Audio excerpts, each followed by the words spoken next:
Okay, तो शुरू करते हैं। तो गाइज आज मैं शुरू करने जा रहा हूँ जुंजी ईतो की सबसे हॉरर मांगा में से एक, जिसका नाम है तोमिए। इस मांगा में कोई ऐसा वैसा मामूली हॉरर नहीं, बल्कि तुमको इस लेवल का हॉरर देखने को मिलेगा जिसे अगर तुमने एक बार देख लिया तो वही सब कई दिनों तक तुम्हारे दिमाग में घूमता रहेगा। तो अगर तुम सिर्फ जादू टोना और चुड़ैलों की कहानियां सुनकर ही अपनी पैंट गीली कर देते हो तो ये वीडियो तुम्हारे लिए नहीं है। इस मांगा में टोटल 20 चैप्टर हैं और आज हम इसके पहले चैप्टर की स्टोरी जानेंगे।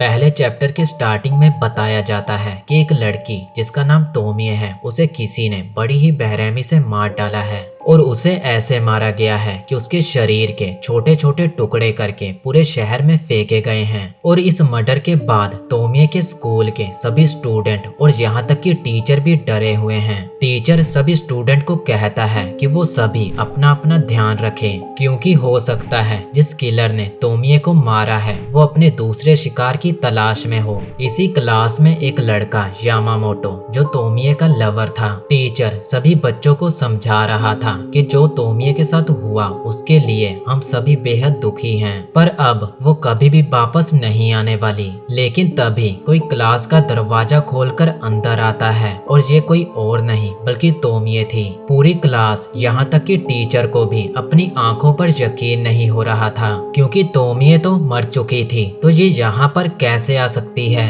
इसके बाद उनका एक टीचर मिस्टर तकागी तोमिए को ऑफिस रूम में लेकर जाता है, जहाँ वो तोमिए से पूछता है कि तुम कौन हो, तुम जरूर तोमिए की कोई जुड़वा बहन होगी। लेकिन तोमिए उसे कहती है कि ये आप क्या कह रहे हो, मेरी कोई जुड़वा बहन नहीं है। इतना कहकर वो तकागी को जोर से हक कर लेती है। वो तोमिए को खुद से दूर करना चाह रहा था, लेकिन तोमिए उसे छोड़ना नहीं चाहती थी। इधर क्लास में सभी बच्चे तोमिए के बारे में ही बातें कर रहे थे कि वो तो मर चुकी थी तो वो वापस कैसे आ सकती है, कहीं वो कोई भूत तो नहीं। तभी क्लास में एक टीचर भागते हुए आता है और वो सभी बच्चों को कहता है कि बच्चों तुम्हारे टीचर। और हम देखते हैं कि पता नहीं कैसे पर तकागी की हालत इतनी ज्यादा खराब हो गई कि उसे हॉस्पिटल में भेजना पड़ा। इसके बाद तोमिए पूरा टाइम यामामोटो के साथ बैठी रहती है और यामामोटो बस किसी भी तरह उससे पीछा छुड़ाना चाहता था।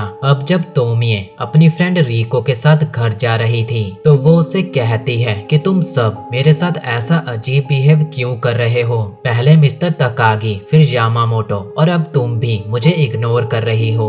इस दौरान ये दोनों एक पुल से होकर जा रही थी और तोमिए उस पुल के ऊपर खड़ी होकर नीचे नदी की ओर देखने लगती है। और इधर रिको अपने ही मन में सोच रही थी कि शायद उस दिन कुछ हुआ ही नहीं, वो बस एक सपना था। और जब वो पीछे पलटकर तोमिए को देखती है तो वो इतना ज्यादा डर जाती है कि वहां से भागने लगती है। वो भागकर सीधा यामामोटो के पास आती है और वो उसे कहती है कि ऐसा कैसे हो सकता है, वो वापस कैसे आ सकती है, वो मुझे पागल कर देगी। तो यामामोटो कहता है कि हमें पुलिस में सब सच बता देना चाहिए तो ही हम उससे बच सकते हैं। इसके बाद हमें एक फ्लैशबैक दिखाया जाता है। एक दिन पूरी क्लास किसी ट्रिप पर गई हुई थी। एक जगह पर सभी लोग रुककर आराम करने लगते हैं। सभी बच्चे एक साथ बैठे हुए थे और मिस्टर तकागी पहाड़ की चोटी के ऊपर बैठा बीड़ी पी रहा था। तभी उसके पास तोमिए आती है और वो तकागी को कहती है कि आप अपनी पत्नी को कब छोड़ने वाले हो,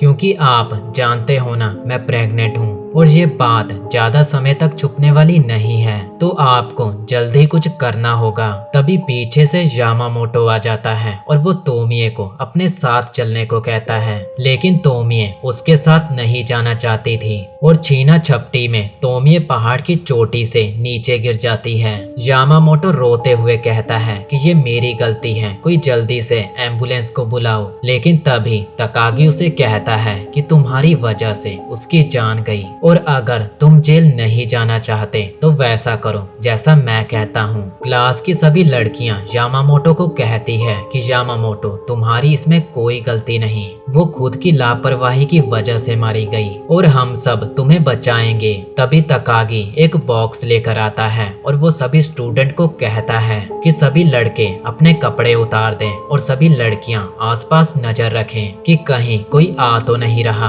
अब तकागी उस बॉक्स को खोल खोलता है और उस बॉक्स में आरी, कैंची और ऐसे ही और भी हथियार थे। तकागी और क्लास के सभी लड़के तोमिए की बॉडी को काटने लगते हैं। यहाँ तक तो फिर भी ठीक था, लेकिन तोमिए अभी भी जिंदा थी। वो एकदम से उठी और तकागी को कहती है कि ये आप क्या कर रहे हो, मुझे बहुत ज्यादा दर्द हो रहा है। सभी स्टूडेंट कहते हैं कि ये तो अभी भी जिंदा है, लेकिन तकागी तोमिए के मुंह में कैंची घुसेड़ कर उसे मार डालता है। तोमिए के पूरे शरीर के छोटे छोटे टुकड़े करने के बाद वो सभी पास की नदी में ही नहा लेते हैं। अब तकागी सभी स्टूडेंट को तोमिए के शरीर का एक एक टुकड़ा देता है और उन्हें कहता है कि जाओ अब इन्हें पूरे शहर में अलग अलग जगहों पर फेंक दो। तोमिए का दिल उसकी फ्रेंड रीको को दिया गया था। रीको उसी पुल के ऊपर जाती है और तोमिए के दिल को नदी में फेंक देती है। और ये वही पुल था जहाँ तोमिए खड़ी नीचे नदी की ओर देख रही थी। अब हमें पास्ट की पूरी कहानी पता चल चुकी है, तो चलिए चलते हैं प्रेजेंट में।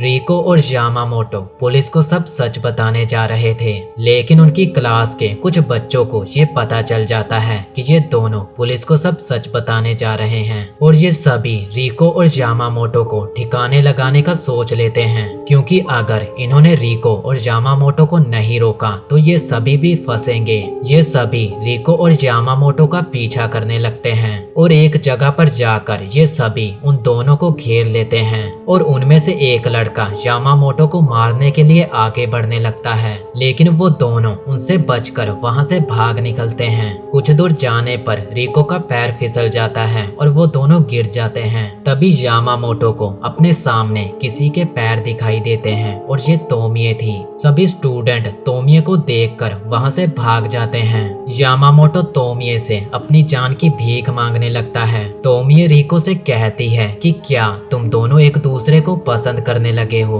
वो दोनों वहां से डरकर भाग जाते हैं। इस दिन के बाद से यामामोटो पागल हो गया और कुछ दिनों बाद ही रीको की फैमिली उस शहर को छोड़कर दूसरे शहर में आ जाती है और वो शहर समुद्र के किनारे पर था। और तोमिए की क्लास के बहुत से बच्चों ने तो स्कूल ही छोड़ दिया और 2 बच्चों ने तो सुसाइड कर लिया। इधर रीको समुद्र के किनारे चलते हुए ये सोच रही थी कि उस दिन हमने इतना भयानक काम कैसे कर दिया। तभी उसे अपने सामने एक कपड़ा पड़ा दिखाई देता है और उसे देख वो बहुत ज्यादा डर जाती है और डरते हुए कहती है कि ये यहाँ पर कैसे आया और इसके अंदर का दिल कहाँ गया। वो वहीं आसपास उस दिल को ढूंढने लगती है और ढूंढते ढूंढते वो एक चट्टान के पीछे जाती है, जहाँ उसे कुछ ऐसा दिखाई देता है जिसे देख उसकी आंखें फटी की फटी रह गई। वहाँ एक अजीब सी चीज जो तोमिए के जैसी दिखाई दे रही थी, वो समुद्र के अंदर से बाहर निकल रही थी। और यहीं पर पहला चैप्टर खत्म हो जाता है। और अगर आपको इसके बाकी के चैप्टर भी चाहिए तो कमेंट करके जरूर बताना।